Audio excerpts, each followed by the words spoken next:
என் வீட்டுக்கார் வந்து என் மேலே ஆசிட் அடிச்சிட்டாரு. ஸ்கின் ஒன்றும் பிரச்சனை இல்லை, பட் எனக்கு கண்ணு போயிடுச்சுங்க. நான் என்ன பண்ணுவேன்னு எனக்கு தெரியல. ஹாஸ்பிட்டல்லே சொல்லிட்டாங்க லெஃப்ட் ஐ ஃபுல்லாக போயிடுச்சுன்னு. மேலே வாங்கன்னு சொல்லி மேலே வீட்டுக்கு கூப்பிட்டு கதவை லாக் பண்ணிட்டு என்னை வந்து மிருகத்தனமாக போட்டு அடித்தார். ஒரு பொண்ணை எங்கெல்லாம் அடிக்கக்கூடாதோ அங்கெல்லாம் நான் அடித்தார்.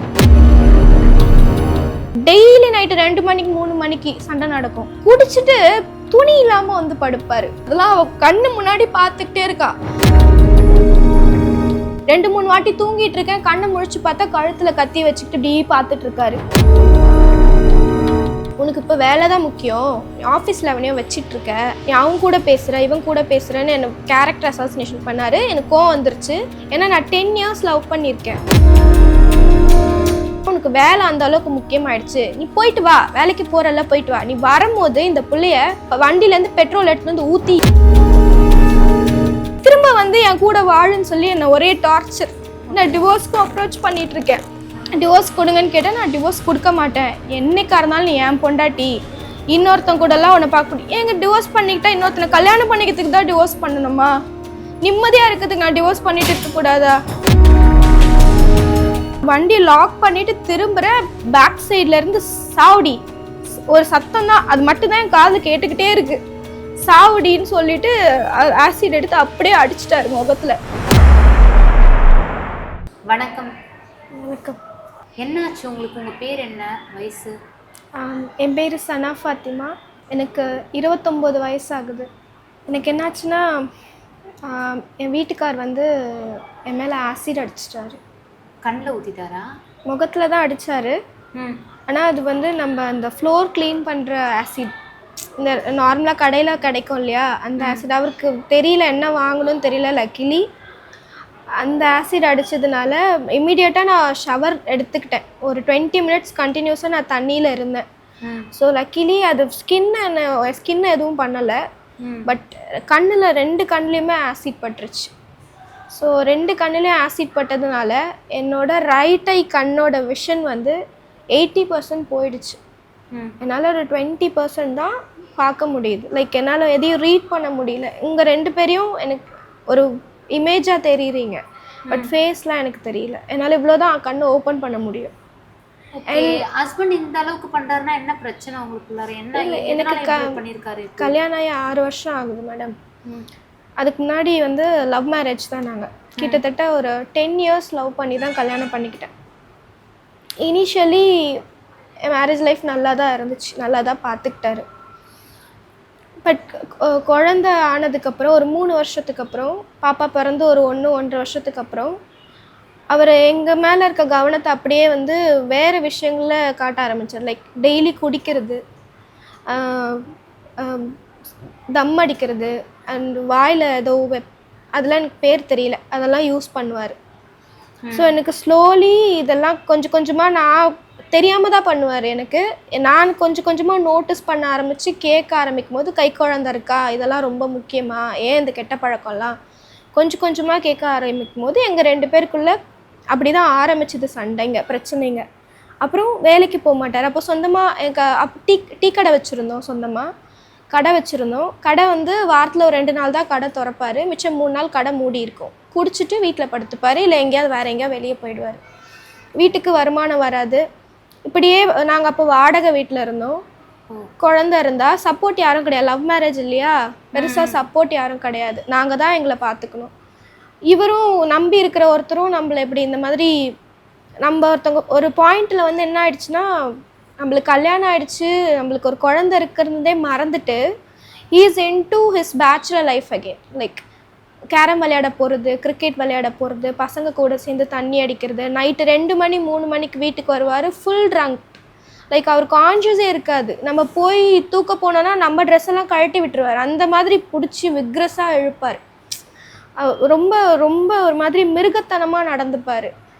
எனக்கு வந்து அவரை எப்படி சரி பண்ணுறதுனே தெரியல. அவங்க பேரண்ட்ஸ் கிட்ட சொல்லி பார்த்துட்டேன். 2-3 தடவை 2 வீட்டு ஆளுங்களையும் உட்கார வச்சு பஞ்சாயத்து பேசி பார்த்தாச்சு, எதுக்குமே சரிப்பட்டு வரலை. கொஞ்ச நாள் அதுக்கப்புறம் கொஞ்சம் ஒரு பெரிய சண்டை நடக்கும். நான் சூசைட் அட்டன் பண்ணுவேன். தூக்கு போட்டுக்கு போவேன், இல்லை மேலேருந்து குதிக்கிறதுக்கு போவேன். உன்னை நம்பி தானே நான் வந்தேன், இப்படி டார்ச்சர் பண்ணுறியேன்னு பெரிய பிரச்சனை நடக்கும். அப்புறம் ஒரு 2 மாதம் சைலண்ட்டாக இருப்பார். எகெயின் 3rd மந்த்லேருந்து அந்த சைக்கிள் அப்படியே ஆரம்பிச்சிடும். இப்படியே போயிட்டு இருந்தது. ஒரு பாயிண்ட்டுக்கு அப்புறம் எனக்கு அவர் மேலே இருந்த நம்பிக்கையே போயிடுச்சு. லைக் இவர் நம்மளை வச்சு காப்பாற்றுவார், நம்மளை பார்த்துப்பாரு அப்படின்ற ஒரு நம்பிக்கையே எனக்கு சுத்தமாக போயிடுச்சு. என் குழந்தையும் கிட்டத்தட்ட 2 வயசு ஆயிடுச்சு. ஸோ அந்த டைமில் இதுக்கப்புறம் அவரை நம்பினா நம்ம கடைசி வரைக்கும் இப்படியே கஷ்டப்பட்டு தான் இருக்கணும்னு சொல்லிட்டு நானாக ஒரு வேலையை தேடிக்கிட்டேன். ஒரு வேலைக்கு போக ஆரம்பித்தேன். ஓரளவுக்கு நல்ல ஏர்னிங் எனக்கு ஒரு வேலை கிடச்சிது. ஸோ நான் வேலைக்கு போக ஆரம்பித்த பிறகு என் ஃபேமிலியை நான் பார்த்துக்க ஆரம்பித்தேன். வீட்டு ரெண்ட்டு, சாப்பாடு செலவு, மற்ற மெடிக்கல் செலவு, லோன்ஸ் இருந்துச்சு எங்களுக்கு, இதெல்லாமே நான் பார்த்துக்கிட்டு இருந்தேன். அவருக்கு என்ன ஆயிடுச்சுன்னா, நம்ம வேலைக்கு போகிறோமோ இல்லையோ மாசான ஒரு சம்பளம் வீட்டுக்கு வந்துடுது, எப்படியோ ஃபேமிலி ரன் ஆகுது. ஸோ இதுக்கப்புறம் நம்ம வரி பண்ணிக்க மாட்டோன்ட்டு ஒரு 4வது கல்யாணம் ஆகி 4 வருஷத்துலேருந்து வேலைக்கு போகிறதையும் நிறுத்திட்டார். சுத்தமாக வேலைக்கு போகிறது கிடையாது. அவர் வேலை என்னன்னா, காலையில் நான் ஆஃபீஸில் ட்ராப் பண்ணுவார், திரும்ப வீட்டில் வந்து படுத்துப்பார், ஒரு 4 படம் டவுன்லோட் பண்ணிப்பார், அந்த 4 படத்தை உட்காந்து பார்ப்பார். வீட்டுக்கு வந்து பார்த்தா ஆஷ்ட்ரே ஃபுல்லாக சிகரெட் இருக்கும், 2 பாட்டில் எம்டி பாட்டில் இருக்கும்.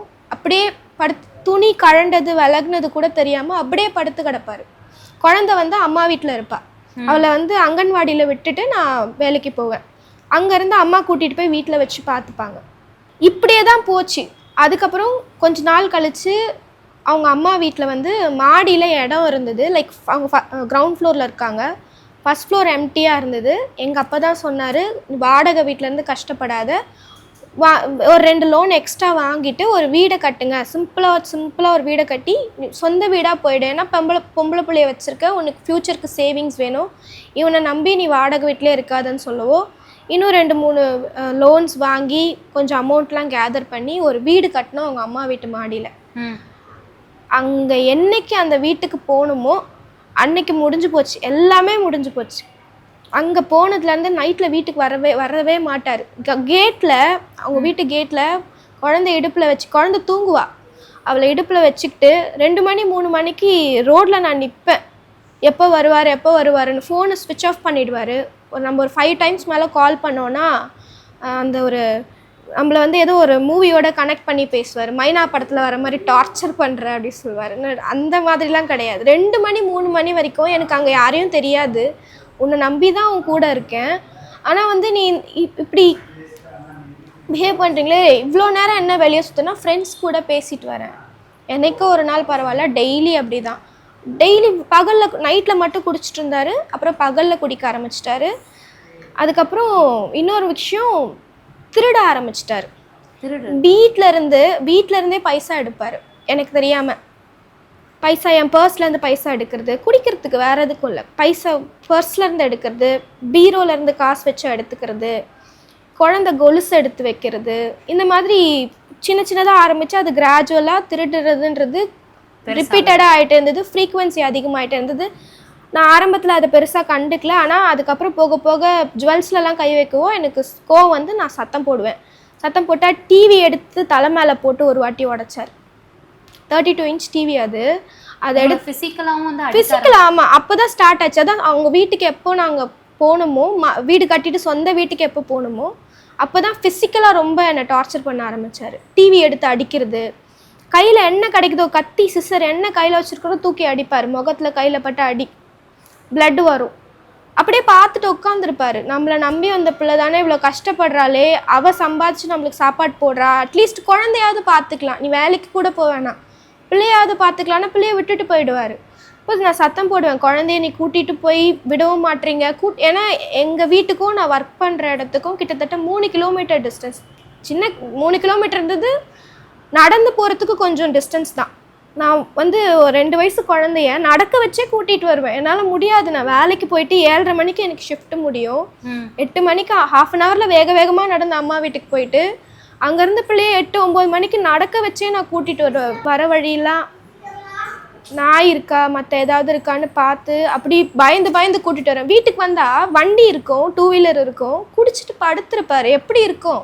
நம்ம ஒரு நாளெல்லாம் கஷ்டப்பட்டுட்டு வரோம், வந்து கொஞ்சம் வண்டியிலேருந்து பிக் பண்ணிட்டு வந்தால் என்னங்கன்னு கேட்டால் என்ன அடிக்கிறது, இவளால் தானே என்னை கூப்பிட சொல்கிறேன்னு குழந்தைய அடிக்கிறது. ஒரு டைமில் வந்து அவர் குடிக்க காசு கேட்டார் என்கிட்ட. அப்போ சுத்தமாக மந்த் எண்டு என்கிட்ட சுத்தமாக காசு இல்லை. என்கிட்ட இல்லை, நீங்கள் எதனா பண்ணிட்டு போங்கன்னு சொன்னதுக்கு, உனக்கு இப்போ வேலை தான் முக்கியம், நீ ஆஃபீஸில் அவனையும் வச்சிட்ருக்க, நீ அவங்க கூட பேசுகிற இவன் கூட பேசுகிறேன்னு என்னை கேரக்டர் அசாசினேஷன் பண்ணார். எனக்கு கோவம் வந்துருச்சு. ஏன்னா நான் 10 years லவ் பண்ணியிருக்கேன். அதுக்கப்புறம் ஒரு 6 years நான் குடும்பம் நடத்தியிருக்கேன். என் லைஃப்பில் வந்து ஒரு 16 வருஷம் அவர் கூடயே போயிடுச்சு. அவரை தாண்டி எனக்கு எதுவுமே தெரியாது. எனக்கு ஒரு ஃப்ரெண்ட்ஸ் கிடையாது. என் பேரண்ட்ஸை கேட்டால் தெரியும், எனக்கு ஒரு ஃப்ரெண்ட்ஸ் கிடையாது. எனக்கு தெரிஞ்சதுலாம் எங்கள் அம்மா அப்பா, என் தங்கச்சி, என் கசின்ஸ், அப்புறம் என் குழந்தை, அவ்வளோதான். அவங்க வீட்டு சொந்தக்காரங்களும் அவங்க அம்மா அப்பா, என் மாமனார் மாமியாரை தெரியும். வேற எந்த இடத்துல வந்து நீங்க அங்க இருந்து வந்துடலாம், வெளில வரதான் நமக்கு கரெக்டா?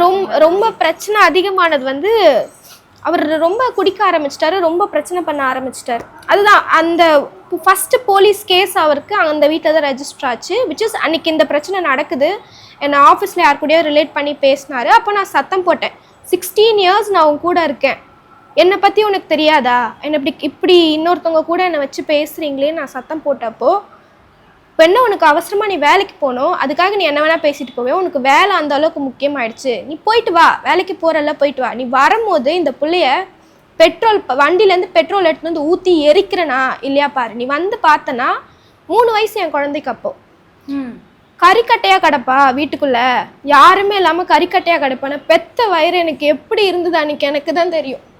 பதச்சு போய் வேலைக்கு போக முடியல, குழந்தைய கூட்டிகிட்டு எங்கே போகிறதுன்னு தெரியல. நான் நேராக போலீஸ் ஸ்டேஷன் போயிட்டேன். இவன் கூட இதுக்கப்புறம் வாழ முடியாது, எதுவுமே உனக்கு தானே பிறந்துச்சு அந்த பிள்ளை, கொஞ்சம் கூட பாசம் இல்லையா அது மேலே, எப்படி மனசு வரும் நான் பெட்ரோல் ஊற்றி எரிச்சு கறிக்கட்டையை ஆக்கி போடுவேன்னு சொல்கிறதுக்கு.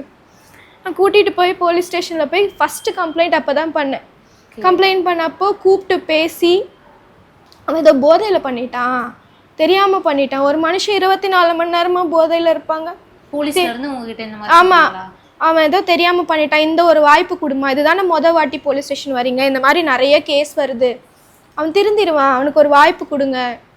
சரி ஓகே, ஏதோ கோவத்தில் பண்ணிட்டான், தெரியாமல் பண்ணிட்டான், நல்லா ஒரு வாய்ப்பு அன்னைக்கு கொடுத்தேன். அதுதான் நான் பண்ண தப்பு. அன்னைக்கே போலீஸில் பிடிச்சி கொடுத்து வெளியே வர முடியாமல் பண்ணியிருக்கணும். சரி ஏதோ தெரியாமல் பண்ணிட்டான்னு நான் ஒரு வாய்ப்பு கொடுத்தேன். அது அப்படியே ரிப்பீட்டட் எல்லாத்துக்கும் பிரச்சனை. கிட்டத்தட்ட ஒரு 4 வாட்டி போலீஸ் ஸ்டேஷனில் கேஸ் கொடுத்தாச்சு, போலீஸ் ஸ்டேஷனும் கையமா வந்தாச்சு. எனக்கு என்னன்னா, எனக்கு மைண்டில் என்ன ஓடிச்சுன்னா, அந்த வீட்டில் இருக்கனால தான் அவ்வளோ பிரச்சனை நடக்குது போல். அவங்க அம்மாவும் வீடு விற்கிற ஐடியாவில் இருந்தாங்க. நாங்கள் வீடு கட்டுற வரைக்கும் சைலண்ட்டாக இருந்துட்டு, ஒன்ஸ் வீடு கட்டி குடியேறி ஒரு 6 மாதத்தில் நான் வீடை விற்க போகிறேன், எனக்கு வெக்கேட் பண்ணி கொடுங்க, உங்கள் ஷேர் உங்களுக்கு கொடுத்துட்றேன்ட்டு அவங்க அதில் மும்முரமாக இருந்தாங்க.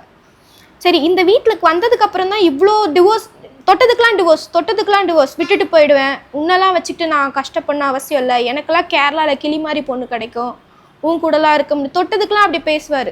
சரி, இங்கே வந்ததுக்கப்புறம் தான் அதுவும் எனக்கு ஒரு தாட். அதனால வெளியே வந்து ரெண்ட்டுக்கு வந்துட்டோம். அம்மா வீட்டு பக்கத்துலேயே ஒரு ரெண்ட்டுக்கு வந்துட்டேன், பக்கத்துலேயே பார்த்தா தெரிகிற தூரத்தில் ரெண்ட்டுக்கு வந்துட்டோம். காலையில் என்னை கூப்பிட்டு போய் ஆஃபீஸில் விடுவார், பாப்பாவை ஸ்கூலில் விடுவார், வருவார், சேம் 2 படம் டவுன்லோட் பண்ணிப்பார், நல்லா குடிச்சிட்டு சாப்பாடு இருக்கும் தட்டில் போட்டு வச்சு சாப்பிட்டுட்டு 2 படத்தையும் பார்த்துட்டு ஈவினிங் கரெக்டாக நான் 7 மணிக்கு வீட்டுக்கு 7:30 மணிக்கு வீட்டுக்கு வரேன்னா 7:30 மணிக்கு மேலே தான் கிளம்பி போவார். எனக்கு கால் வந்திருக்கு, எனக்கு வந்து ரைடு வந்திருக்கு, நான் போகிறேன்னு சொல்லிட்டு 7 மணிக்கு மேலே போவார். ஆனால் ரைடுக்கெலாம் போக மாட்டார். எங்கள் யார் கூடயோ போய் உட்காந்து ஒயின் ஷாப்பில் உட்காந்து பேசி குடிச்சிட்டு நைட்டு 2 மணி 3 மணிக்கு வந்து கதவை தட்டுவார். இதே தான் ரொட்டீனாக போயிட்டு இருந்தது. நானும் எவ்வளோ தான் பொறுக்குது, 1 வருஷம் 2 வருஷம்னா பரவாயில்ல, 6 வருஷம் மென்டலி என்னை ரொம்ப டார்ச்சர் பண்ணுவார். எனக்கு வந்து ரொம்ப அடிச்சிருக்காரு. அம்மா வீட்டுக்கு வந்ததுக்கப்புறம் நான் அந்த அம்மா வீடு பக்கத்தில் ரெண்ட்டுக்கு வந்ததுக்கப்புறம் நான் நிறைய அடி வாங்கியிருக்கேன். அங்கே அக்கம் பக்கம் கேட்டிங்கன்னா தெரியும், தினமும் சண்டை நடக்கும். டெய்லி நைட்டு 2 மணிக்கு 3 மணிக்கு சண்டை நடக்கும். குடிச்சிட்டு துணி இல்லாமல் வந்து படுப்பார். கஷ்டமாக இருக்கும். நான் பிள்ளையை கூட்டிகிட்டு போய், பிள்ளைக்கு அப்போ ஓரளவுக்கு 3-3.5 வயசு ஆயிடுச்சு, அவளை கூப்பிட்டு போய் அம்மா வீட்டில் படுக்க வச்சுட்டு நான் மட்டும் வந்து தான் இங்கே படுத்து தூங்குவேன். அப்பவும் எப்படி தூங்குவேன்னா, கிச்சனுக்கு போயிட்டு கத்தி, சிசரு, வேறு ஏதாவது ஷார்ப் ஆப்ஜெக்ட் இருக்குன்னா அந்த ஷார்ப் ஆப்ஜெக்ட்லாம் எடுத்து எதுலையாவது சுற்றி மறைச்சி தலைக்காணி கடியில் நல்லா ஒளிச்சு வச்சுட்டு தூங்குவேன். ஏன்னா எனக்கு பயம். 2-3 வாட்டி தூங்கிட்டு இருக்கேன், கண்ணை முழிச்சு பார்த்தா கழுத்தில் கத்தி வச்சுக்கிட்டு இப்படி பார்த்துட்டு இருக்காரு. எப்படி இருக்கும், தூக்கம் வருமா அதுக்கப்புறம்? அதனால எல்லாத்தையும் ஒளிச்சு வச்சுட்டு தூங்குவேன் நான். இப்படி தான் கொஞ்ச நாள் போயிட்டு இருந்தது. அதுக்கப்புறம் சுத்தமாக வேலைக்கு போகிறது நிறுத்திட்டாரு. கடன் சுற்றி சுற்றி தண்டல் வாங்குறது, எங்கே பார்த்தாலும் கடன், எங்கே பார்த்தாலும் தண்டல் வாங்குறது. எல்லார் ஃபோன் நம்பரும் என் நம்பரை கொடுத்துருது. ஏங்க இப்படி பண்ணுறீங்க? நீங்கள் கட்டுற மாதிரி இருந்தால் வாங்குங்க, ஏன் தலையில் எதுக்கு சாட்டுறீங்க? ஆல்ரெடி வீடு கட்டின லோன் இருக்குது, அதுக்கு முன்னாடி வாங்கின லோன்ஸ் இருக்குது, குழந்தைய ஸ்கூலில் சேர்த்துருக்கேன், வண்டி டியூ இருக்குது. நான் எவ்வளோ தான் தாங்குவேன்? எனக்கு பேர்டன் இல்லை. மென்டலி நான் ரொம்ப உடஞ்சி போயிருந்தேன். ஏதோ பேருக்கு நடமாடுற மாதிரி சுற்றிக்கிட்டு இருக்கேன். என் மேலே நீங்கள் வெளில வந்தீங்க வீட்டில்? அந்த வீட்டிலேருந்து வந்தது வந்து ஆகஸ்ட் மாதம் வந்தோம். ஆகஸ்ட் 2000 நீங்கள் அம்மா வீட்டில் வந்துட்டீங்க? அக்டோபர் மாதம் வந்தோம். 2024 வந்தேன் நான். ஓகே. இப்போ அம்மா வீட்டுக்கு எப்போ வந்தீங்க தனியாக? ரீசெண்டாக அம்மா வீட்டுக்கு வந்தது வந்து 2025 ஜூன் மந்த் வந்தேன் நான். அப்போ தான் பிரச்சனை அதிகமாயிடுச்சு. இந்த மாதிரி கடன் வாங்கி எல்லாத்தையும் என் மேலே இப்படியே நீங்க இப்படியே பண்ணிட்டு இருந்தீங்க. அப்புறம் அம்மா வீட்டுக்கு வந்துட்டீங்க. அம்மா ஒரு தொடர்ந்து உங்களை டிஸ்டர்ப் பண்ணாரா? ஆமா, ஃபைனல் ஸ்டேஜ் என்ன ரொம்ப அடிச்சு உதடெல்லாம் கிழிச்சு செவுத்துல போட்டு தலையை முடியை பிடிச்சி செவுத்துல போட்டு நல்லா அடிச்சிட்டாரு. நான் மயங்கிட்டேன்.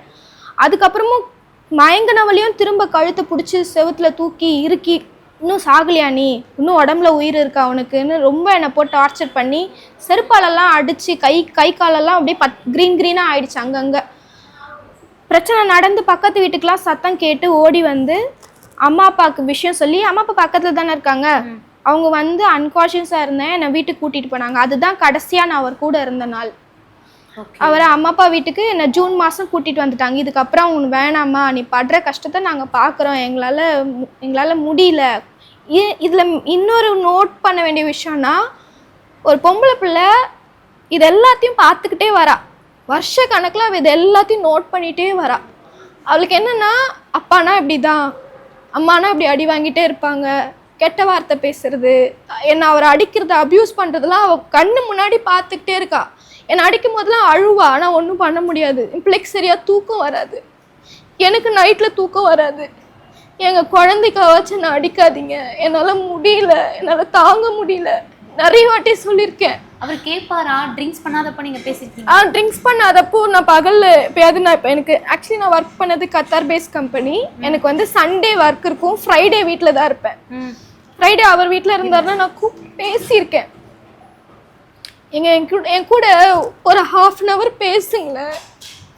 என்னை 10 வருஷம் லவ் பண்ணி தானே கல்யாணம் பண்ணிக்கிட்டீங்க. ஒரு 1/2 hour என் கூட உட்காந்து பேசுங்களேன். எனக்கு என்ன வேணும் வேணான்னு ஒரு வார்த்தை கேளுங்களேன். என்னை எங்கேயாவது வெளியே கூட்டிகிட்டு போங்களேன். எனக்கு ஒரு மாதிரியாக இருக்குது. வீடு விட்டால் வேலை, வேலை விட்டால் வீடு. இந்த கடன் பிரச்சனைனால தனியாக சமாளிக்க, வெளியில் யாருக்கிட்டையும் சொல்ல முடியாது. சொன்ன என்ன சொல்லுவாங்க, நீ தேடிக்கிட்ட வாழ்க்கை தானே, நாங்கள் சொல்லும் போது கேட்காம அவன் தான் வேணும்னு போனேன், இப்போ கஷ்டப்படுன்னு சொல்லுவாங்க. என்னால் சமாளிக்க முடியலங்க. எனக்கு எதுவும் வேணாம், எனக்கு நகை நட்டு பூ எதுவுமே வேணாம்.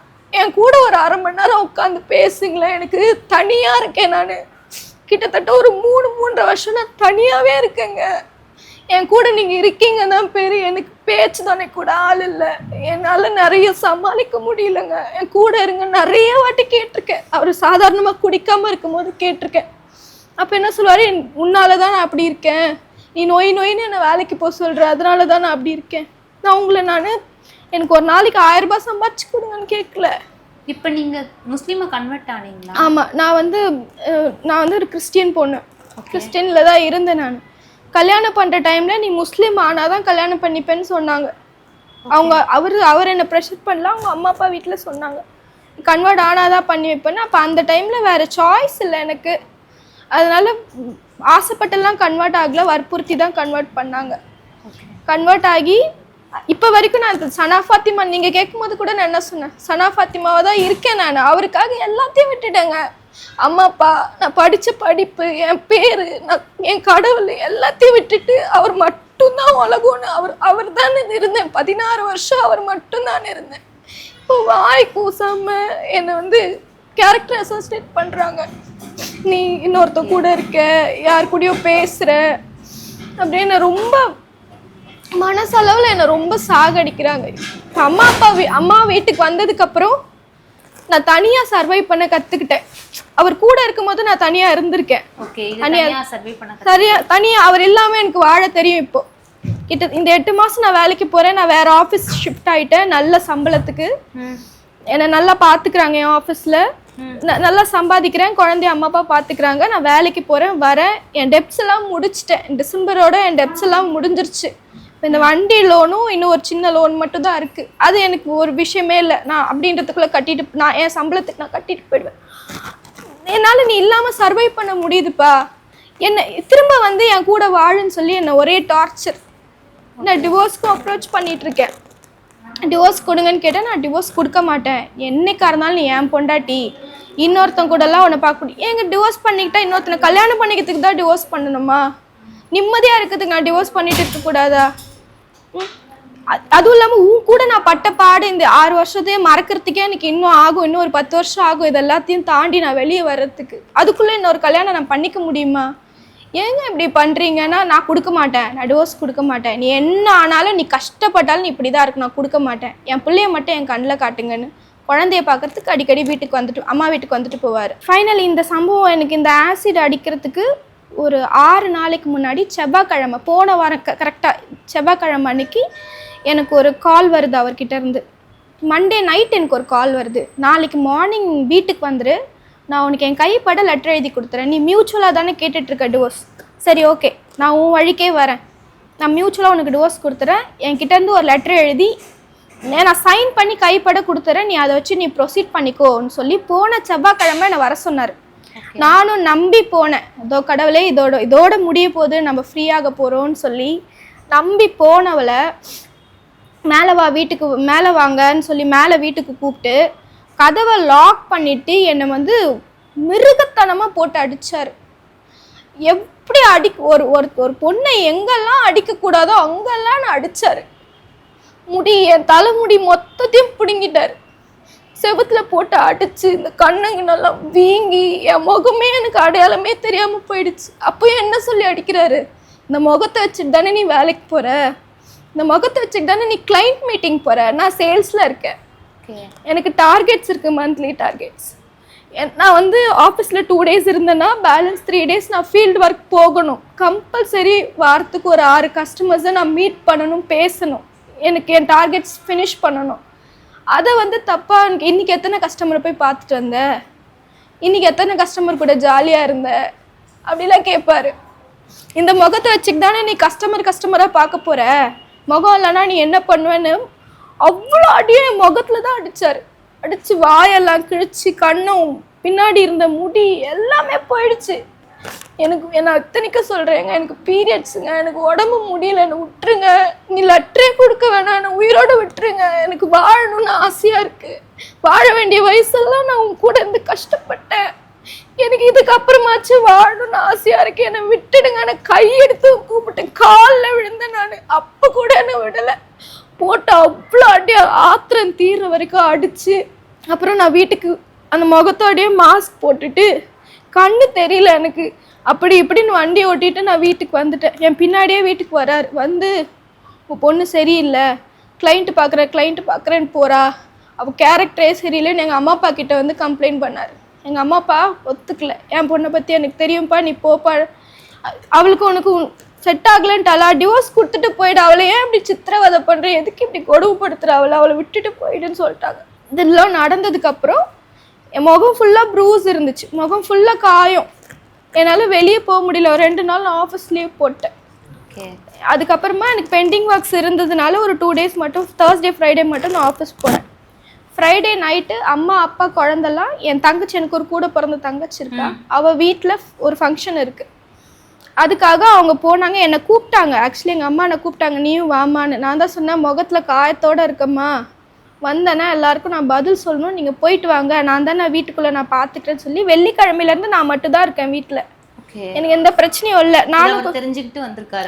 இதை தெரிஞ்சுக்கிட்டு தான் யாரோ இன்ஃபர்மேஷன் கொடுத்துருக்காங்க நான் தனியாக இருக்கேன்னு தெரிஞ்சுக்கிட்டு தான் எனக்கு, நான் முன்னாடி சொன்ன மாதிரி ஒரு பூட்டு வாங்குறதுக்கு போனேன். சண்டே நைட்டு மார்னிங் நான் ஆஃபீஸ் கிளம்பணும், வீடை லாக் பண்ணணுமேன்றதுக்காக லாக் வாங்கிட்டு போயிட்டு ரிட்டர்ன் வந்தவளை என்ன முன்னாடியே ப்ரீ பிளான் பண்ணி ஆசிட்லாம் வாங்கி டிக்கியில் வச்சுருந்துருக்காரு, ஒரு வண்டி டிக்கியில்.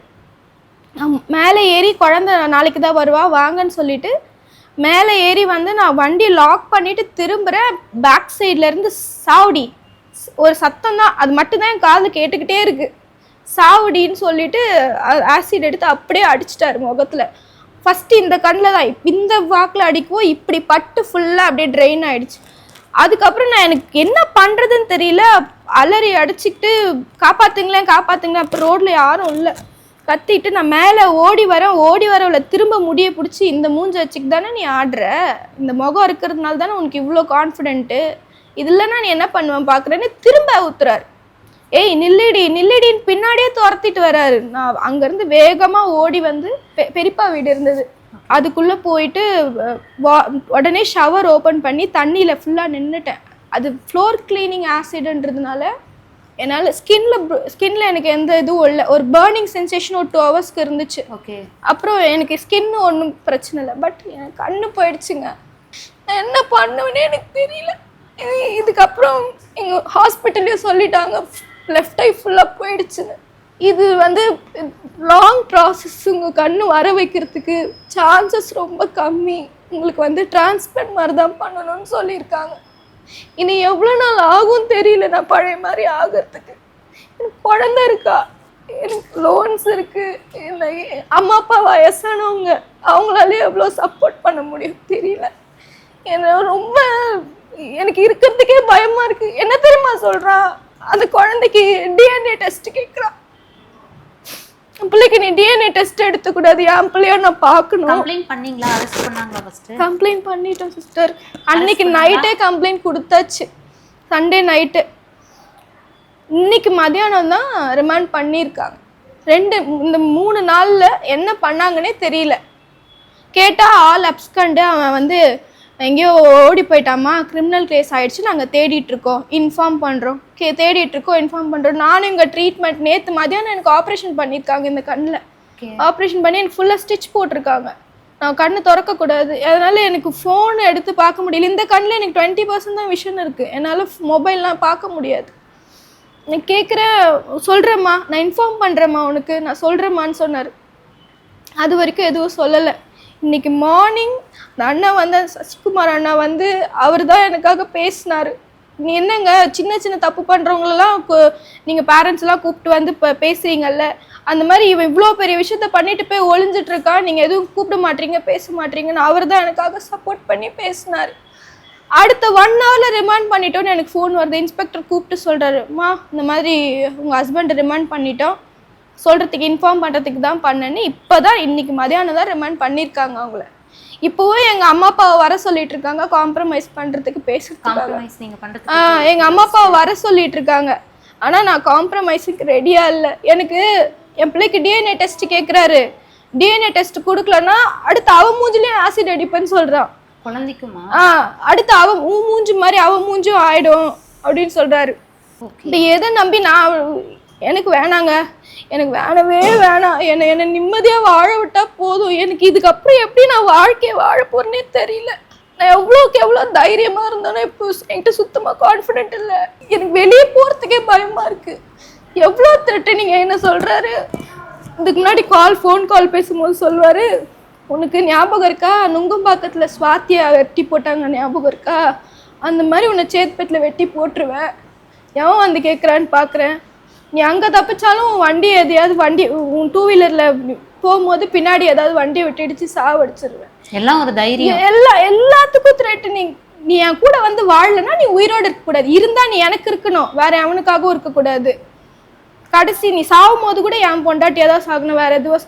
நான் என்ன சொல்கிறேன், நீ என்னை நல்லா பார்த்துக்கிட்டேன்னா நான் ஏன் வெளியே வரேன், நான் போராடினேங்க 6 வருஷம், 1 வருஷம் 2 வருஷம் 6 வருஷம் நான் போராடி இருக்கிறேன். என்னால் முடியல, மாற்ற முடியல. என்ன தெரியுமா சொல்கிறாங்க அவங்க அம்மாவை கேட்டா, நீ தாமா உன் புருஷனை திருத்தணும், நீ தாமா ஒழுங்காக வச்சுக்கணும். நான் என்னங்க, எங்க 30 வயசு ஆகுதுங்க, 30 வயசு ஆகுது, இன்னும் திருந்தலை, நான் என்னங்க பண்ணுறது? அவனை திருத்துறதுக்கு நான் கட்டிக்கிட்டு வந்திருக்கேன்.